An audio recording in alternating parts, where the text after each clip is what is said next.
السلام علیکم ورحمۃ اللہ۔ یہ جو سویڈن میں قرآن کے حوالے سے جو افسوسناک واقعہ سامنے پیش آیا ہے، جن سے یقیناً ہم تمام مسلمانوں کے وہ جذبات مجروح ہوئے ہیں،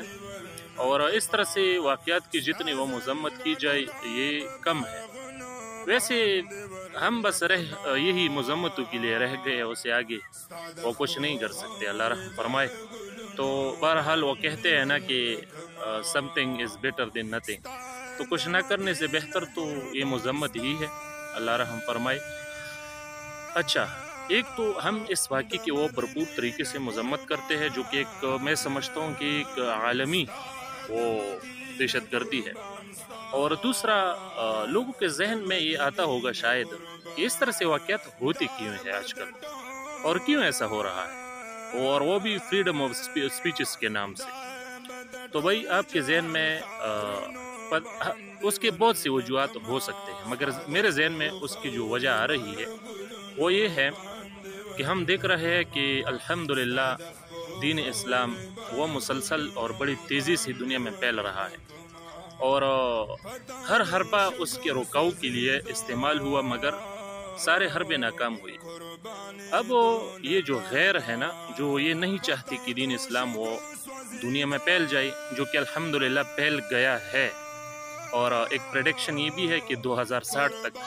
وہ دین اسلام دنیا کی سطح پر وہ سب سے بڑا دین ہوگا۔ تو انشاءاللہ یہ 2060 سے پہلے ہوگا یہ سب کچھ۔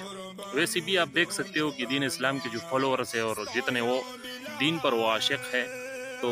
اور جتنے کثرت سے الحمدللہ وہ دین اسلام کے وہ عشاق موجود ہے، تو دوسرے مذاہب جو ہیں ان میں اس طرح سے معاملہ نہیں ہے، وہ اتنے کٹر فالوور نہیں ہے اپنے مذاہب کی۔ تو یہ الحمدللہ یہ دین اسلام کی وہ کرامت ہے، اور ویسے بھی چونکہ بندہ کیوں کٹر نہ ہو جائے اس معاملے میں۔ اب خود سوچو، دین اسلام وہ دین ہے جو قدم قدم پر وہ بندی کی رہنمائی کرتے ہیں ہر معاملے میں، ایک مکمل نظام ہے، ایک مکمل ضابطۂ حیات ہے، اور ایسا پرفیکٹ کہ ہر قدم پر آپ کی وہ رہنمائی کرتی ہے۔ تو اسی وجہ سے تو وہ ہم کٹر ہیں نا، اور ان کے ماننے والے ہیں الحمدللہ، اور ہمارے ہدایت کا ذریعہ ہے اللہ تبارک و تعالی ہمیں استقامت دی دین اسلام پر۔ اچھا، تو میں بات کر رہا تھا کہ یہ لوگ جس طرح سے گستاخیاں کرتے ہیں یا بے ادبیاں کرتے ہیں، تو ان کا مقصد کیا ہے، چاہتی کیا ہے بھائی؟ تو ان کے دوسرے وجوہات بھی ہو سکتے ہیں، مگر میرے ذہن میں جو بات میرے سمجھ میں جو بات آ رہی ہے وہ یہ ہے کہ چونکہ دین اسلام وہ مسلسل بڑی تیزی سے پھیل رہا ہے الحمدللہ، تو یہ لوگ اس کا راستہ روکنا چاہتے ہیں۔ تو اس سلسلے میں انہوں نے بہت سے وہ حربے آزمائے، مگر وہ دیکھ رہے کہ وہ ناکام ہو رہے ہیں۔ تو اب یہ لوگ کیا کر رہے ہیں کہ یہ اس طرح سے وہ گستاخیاں کر کے یہ چاہتے ہیں کہ مسلمانوں کی طرف سے کوئی سخت ری ایکشن آئے۔ تو وہ تو آپ نے سنا ہوگا نا کہ every action has a reaction, تو ہر عمل کے ایک رد عمل ہوتا ہے۔ تو یہ لوگ یہی چاہتے ہیں کہ ہم اس طرح سے حرکات کریں اور اس کے نتیجے میں مسلمانوں کی طرف سے کوئی سخت رد عمل آ جائے، اور جس کے نتیجے میں ان لوگوں کے ہاتھ یہ موقع آ جائے کہ وہ اسلام کو بدنام کر سکے اس سخت ری ایکشن کی وجہ سے، اور مسلمانوں کو بدنام کر سکے، اور دنیا کو یہ بتا سکے کہ دیکھو یہ ہے اسلام اور یہ ہے ان کے ماننے والے، کتنے متشدد ہے، ڈینجر ہے، سخت ہے، اور مطلب دنیا کو ان لوگوں سے وہ خطرہ ہے، یہ ہے وہ ہے۔ تو